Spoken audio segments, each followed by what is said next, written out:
Assalamualaikum warahmatullahi wabarakatuh. Selamat bertemu lagi di dalam CICT EduFit yang ke-8. Itu kali ini seperti yang saya janjikan di video saya terlebih dahulu, kita membahas terkait dengan theory of change, yaitu teori perubahan. Ya, kenapa sih kita perlu memahami theory of change ini atau teori perubahan ya? Karena theory of change ini adalah dasar kita nantinya dalam menyusun atau merencanakan hingga menghitung dampak proyek atau program CSR atau investasi sosial yang kita lakukan. Oleh sebab itu penting sekali kita mengetahui apa itu theory of change karena dasarnya di situ. Jadi apa sih itu theory of change atau teori perubahan ya? Jadi teori perubahan ini adalah menjelaskan bagaimana kegiatan yang dilakukan dan dipahami untuk mendapatkan hasil yang direncanakan untuk mencapai dampak akhir yang ingin kita capai atas proyek atau program yang kita buat.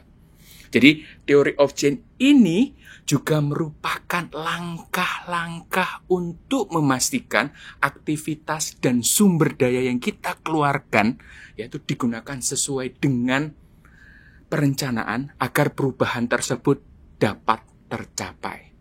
Jadi theory of change ini apa? Adalah input, activity, output, outcome, dan impact. Ya. Jadi, sebelum kita bahas lebih lanjut, ya, tips pertama adalah kita harus memahami teori perubahan ini. Jadi, memahami terkait dengan pemahaman definisi terlebih dahulu.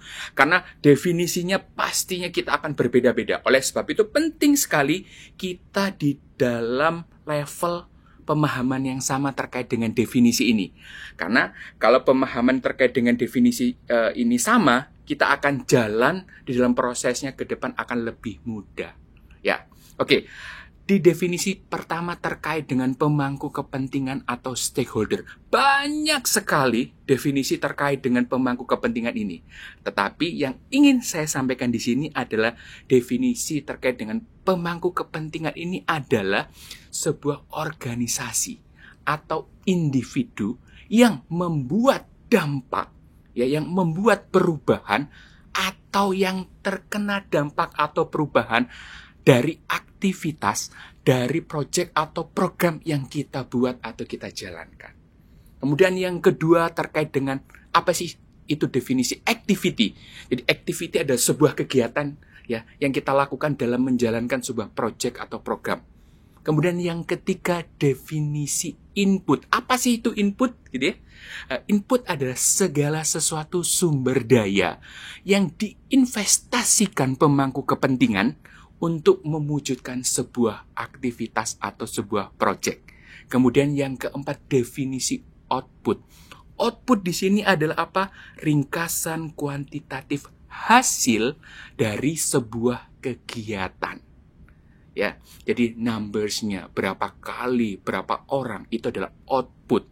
Kemudian outcomes adalah perubahannya. Jadi outcome di sini adalah suatu perubahan yang dihasilkan dari sebuah aktivitas yang kita jalankan. Jadi outcome itu bentuknya dapat positif dan juga negatif. Sesuai nanti yang kita rencanakan maupun yang tidak. Jadi kita harus mendefinisikan bahwa outcome ini adalah perubahan. Ini adalah poin pentingnya. Kemudian yang terakhir adalah impact atau dampak. Jadi di sini adalah definisinya adalah hasil dari perubahan yang disebabkan oleh aktivitas yang dilakukan oleh kita.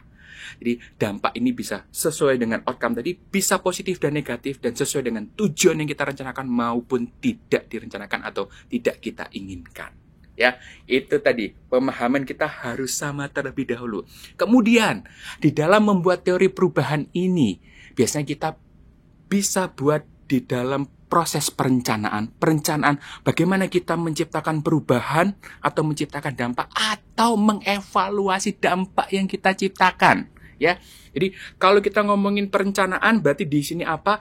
Bagaimana kita mendefinisikan Impact apa yang ingin kita ciptakan. Kemudian impact yang kita ciptakan terlebih dahulu berarti harus outcome apa yang kita tercipta. Setelah outcome-nya apa, output-nya apa saja yang harus kita lakukan, activity-nya apa, hingga input-nya apa saja yang diperlukan. Jadi biasanya kalau di dalam proses membuat perencanaan, kita mulai dulu dari kita memberikan statement dampaknya apa, statement goals kita apa terkait dengan project yang akan kita buat. Ya, dari biasanya dari aspek tujuan goals-nya terlebih dahulu. Jangan lupa di situ kita berikan apa? Indikator kesuksesan masing-masing dan memberikan asumsi dan resikonya.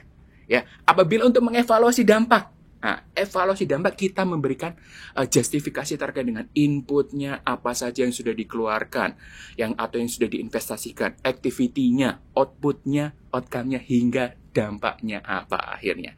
Nah, nanti kita hitung dampaknya sesuai dengan kertas kerja yang biasa kita gunakan. Nah, sekarang kita bahas teori perubahan terlebih dahulu untuk perencanaan. Ya, perencanaan bagaimana kita membuat perencanaan terkait dengan perubahan apa yang ingin kita capai atau dampak apa yang ingin kita selesaikan. Jadi, sebelum kita membuat teori perubahan, ya biasanya kita identifikasi dulu tujuan dari membuat project atau program itu dengan cara sederhana. Nah, sederhana dengan cara apa? Kita membuat problem tree. Ya, problem tree ada pohon masalah. Ya, ingat di dalam membuat pohon masalah seperti biasa gambar pohon gitu ya, kita mengidentifikasi dulu permasalahan kita di mana. Ya, setelah kita mengetahui permasalahannya apa, gitu ya, permasalahan apa yang kita ingin selesaikan, jadi kita kemudian mengidentifikasi penyebab permasalahan tersebut. Ya, jadi kalau sudah mengetahui penyebabnya, akhirnya kita tahu apa efeknya apa sih permasalahan ini apabila kita tidak selesaikan, gitu ya.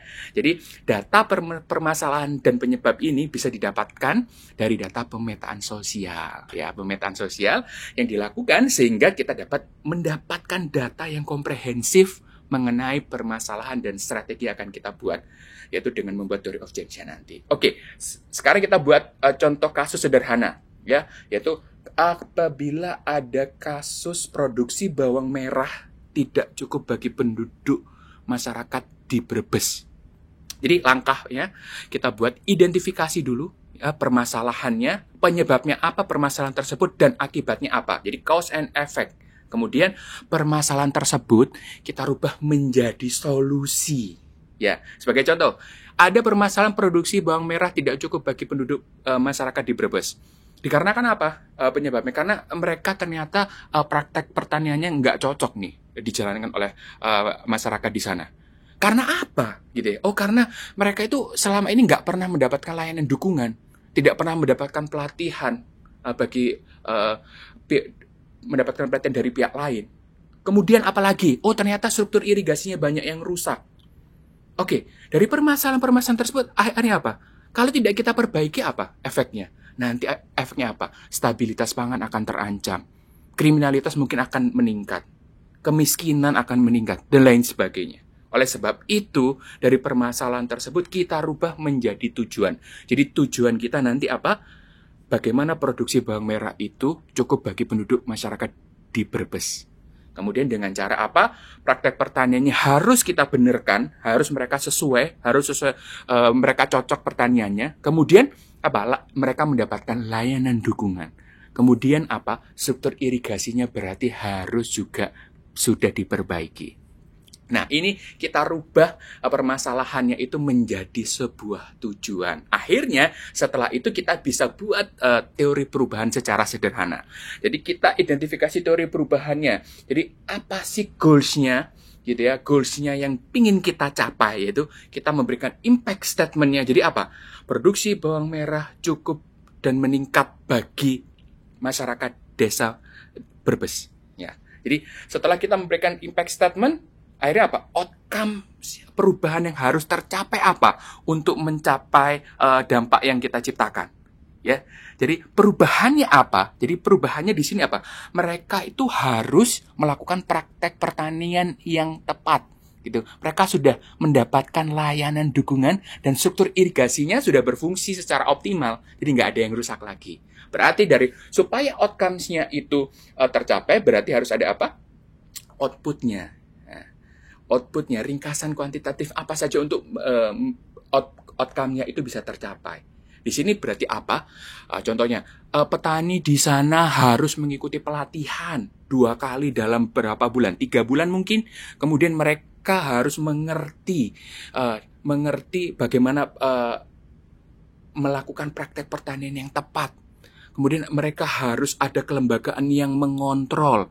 Kemudian terlaksananya pelatihan-pelatihan teknis dan struktur irigasinya 100% itu sudah diperbaiki. Nah, jadi untuk mencapai output tersebut harus ada aktiviti apa? Mereka harus melakukan praktek pertanian tepat guna, mungkin 2 kali selama 3 bulan, pelatihan kewirausahaan, pelatihan mental model, pembentukan kelembagaan, dan lain sebagainya. Nah, kemudian aktivitas itu perlu apa? Perlu input. Nah, input adalah segala sesuatu yang diinvestasikan tadi sesuai definisinya. Jadi perlu input apa? Oh, mereka perlu input biaya. Oh, mereka perlu input bagaimana mereka mendapatkan pelatihan. Mereka perlu ada bahan ajar dan lain sebagainya. Dan yang terakhir ini yang paling penting juga adalah siapa nantinya pemangku kepentingan yang relevan. Ini. Jadi, di dalam kita melakukan sebuah perencanaan untuk menciptakan sebuah perubahan atau menciptakan dampak, kita identifikasi dari proses bagaimana kita membuat impact statement-nya hingga kita inputnya apa saja yang diperlukan. Seperti itu, ya, untuk membuat perencanaan perubahan atau membuat dampak. Nah, apabila sekarang kita buat dalam konteks mengevaluasi. Nah, jadi kalau mengevaluasi kita rubah. Nah, ternyata kita mengidentifikasi siapa stakeholders-nya terlebih dahulu. Stakeholder atas project atau program yang kita buat. Di sini apa? Stakeholder-nya siapa saja? Stakeholder tersebut memberikan input apa? Nah, kemudian output apa saja yang sudah dijalankan?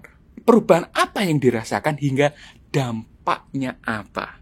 Nah, itu ya. Jadi perbedaan jelas ya. Apabila kita membuat perencanaan dampak, ya kita mulai dari bagaimana mendefinisikan impact, outcomes, output, activity dan input, ya dari proses impact-nya terlebih dahulu. Apabila kita mengevaluasi dampaknya, kita mengidentifikasi dari apa depannya terlebih dahulu. Stakeholder dan inputnya, outputnya, outcome-nya, hingga impact-nya apa. Jadi di sini apa? Penting sekali kita memahami teori perubahan ini. Ya, di dalam teori perubahan biasanya juga disebut ada yang menyebut log frame, ya, logical framework analysis. Apabila kita memasukkan apa tadi?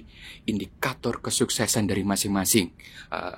Masing-masing ini apa? Outputnya, outcomes-nya, hingga impact-nya, dan ada risk and assumption. Jadi memasukkan asumsi dan resikonya. Gitu. Jadi penting sekali kita mengetahui ini agar apa? Kita dapat memahami, dapat merencanakan dampak apa yang akan kita ciptakan dan dampak apa yang sudah tercipta atas aktivitas, atas project, atas program yang sudah kita buat. Itu saja. Semoga kita dapat lebih memahami terkait dengan teori perubahan ini. Terima kasih. Saya akhiri. Wassalamualaikum warahmatullahi wabarakatuh. Jangan lupa klik, share, subscribe, dan klik tombol loncengnya agar selalu terupdate terkait dengan konten-konten yang kita buat. Salam keberlanjutan.